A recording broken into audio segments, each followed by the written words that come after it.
আজকে আমরা তোমাদের সঙ্গে যে টপিকটা নিয়ে কথা বলবো সেটা হচ্ছে সেট ও ফাংশন।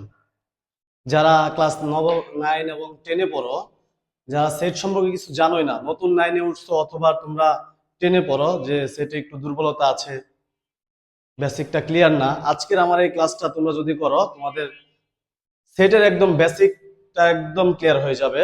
কারণ আমরা আজকে যা যা পড়বো সেই টপিকগুলো আমরা এখানে লিখে রেখেছি। সেই প্রত্যেকটা টপিক যদি তুমি ওই টপিক সম্পর্কে ক্লিয়ার ধারণা রাখো, ওই বেসিকটা যদি তোমার ক্লিয়ার থাকে, তাহলে তোমার যে কোনো জায়গা থেকে প্রশ্ন আসুক তুমি অবশ্যই অ্যান্সার করতে পারবা। এসএসসি পরীক্ষায় হোক, স্কুলের পরীক্ষাগুলোই হোক, তুমি যেন 10-এ 10 পাও, সেজন্য তোমার এই টপিকগুলোর উপর ক্লিয়ার ধারণা থাকতে হবে, কনসেপ্ট একদম ক্লিয়ার রাখতে হবে। তাহলে দেখবা তুমি যে কোনো পরীক্ষায় অথবা এমসিকিউ গুলোতে তুমি ফুল মার্কস পাবে। তাহলে চলো আজকে আমরা আমাদের পড়াশোনায় চলে যাই। সেট ও ফাংশন। সেট, এখন সেট যদি আমরা যেহেতু পড়বো, আগে আমাদের বুঝতে হবে সেটটা কি। সেট কি আসলে? সেট বলতে বোঝায় যে কোনো উপাদানের সুসজ্জিত সমাবেশ। সুসজ্জিত সমাবেশ কি? যেমন তুমি ধরো, তোমরা অনেক সময় শুনেছো ডিনার সেট, কাপ সেট। এই সেটগুলা কিভাবে হয়?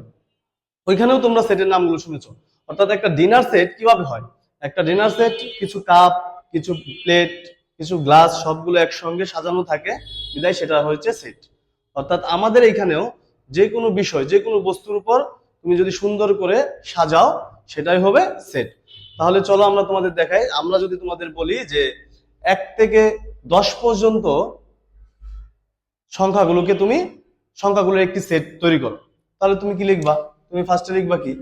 1, 2, 3, 4 ডট ডট ডট 10 পর্যন্ত তুমি লিখলা। তাহলে কি সেট হয়ে গেল?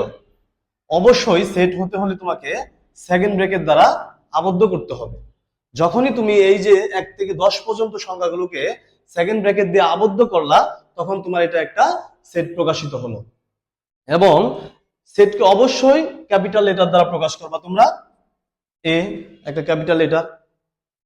এখন তোমরা আরেকটা প্রশ্ন করতে পারো, সেটা হচ্ছে স্যার তাহলে আমরা কি ভিতরে লেটার রাখতে পারবো না? হ্যাঁ, অবশ্যই ভিতরে লেটার রাখতে পারবা, তবে সেটা হবে কি, যেমন বি আরেকটা সেট, এখানে তুমি নিতে পারো 1, 3, 5, তার সাথে তুমি নিতে পারো এ, বি, এটা আরেকটা সেট। অথবা তুমি বলতে পারো তোমার ক্লাসের 5 জন বন্ধুর নাম বলতে পারো, সেটা একটা সেট তৈরি করতে পারো। যেমন সি একটা সেট, রাকিব, জাহিদ, সজীব, জাকির। এই যে যখন এটা তুমি সেকেন্ড ব্র্যাকেট দিয়ে আটকেলা, তখন তুমি তোমার এটা কি একটা সেট প্রকাশে হয়ে গেল, সেট প্রকাশ করে ফেললাম। অর্থাৎ অবশ্যই আমরা এখন বুঝতে পারছি ক্লিয়ার ভাবে যে সেট কাকে বলে। সেট হচ্ছে যে কোনো উপাদান, যে কোনো বস্তুর সুসজ্জিত সমাবেশ। হ্যাঁ, যে কোনো বিষয়টাকে তুমি সাজাবা, সেটা হচ্ছে কি একটা সেট।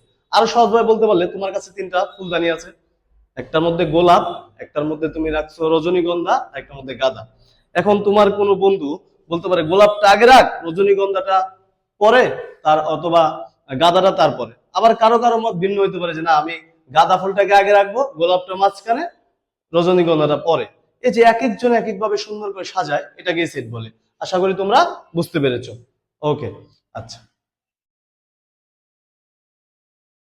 এখন আমরা যে বিষয়টা দেখবো, সেট প্রকারভেদ। সেট হচ্ছে 2 প্রকার। সেট কত প্রকার?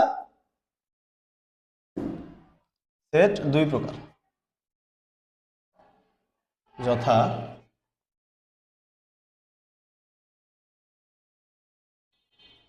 তালিকা পদ্ধতি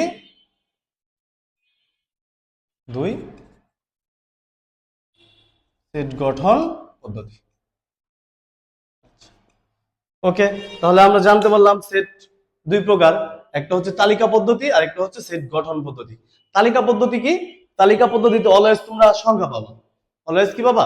সংখ্যাগুলো পাবা। যেমন এই একটা সেট, এখানে তুমি দিলা 1, 3, 5, 7, একটা সেট। এগুলো কি সংখ্যা? বিজোড় সংখ্যা। হ্যাঁ, বিজোড় সংখ্যার একটা সেট। আবার তোমার হইতে পারে জোড় সংখ্যার সেট, বি একটা সেট, সেটা হচ্ছে 2, 4, 6, 8, এটা। অর্থাৎ তালিকা পদ্ধতিতে আমরা সবসময় একদম সরাসরি সংখ্যাগুলোকে দেখতে পাবো। তাহলে সেট গঠন পদ্ধতি কোনগুলো? সেট গঠন পদ্ধতিতে অলওয়েজ তোমার শর্ত দেওয়া থাকবে। শর্ত দেওয়া থাকবে, সেই শর্ত অনুযায়ী তোমার লিখতে হবে। যেমন তোমাকে এখন বলা হলো যে এমন একটি সেট তৈরি করো যেখানে 1 থেকে 10 পর্যন্ত সকল বিজোড় সংখ্যা থাকবে। তাহলে কি বললো? আর এটা লেখার একটা ওয়ে আছে, পদ্ধতি আছে, সেটা দেখাই। এটা সবসময় লিখতে হয় এক্স সাজ দ্যাট এক্স। এটাকে কি বলা হয়? Such that. অবশ্যই মনে রাখবা, এটাকে সাজ দ্যাট বলা হয়। এক্স সাজ দ্যাট এক্স, তুমি কি বললা? বিজোড় সংখ্যা। কি সংখ্যা? বিজোড় সংখ্যা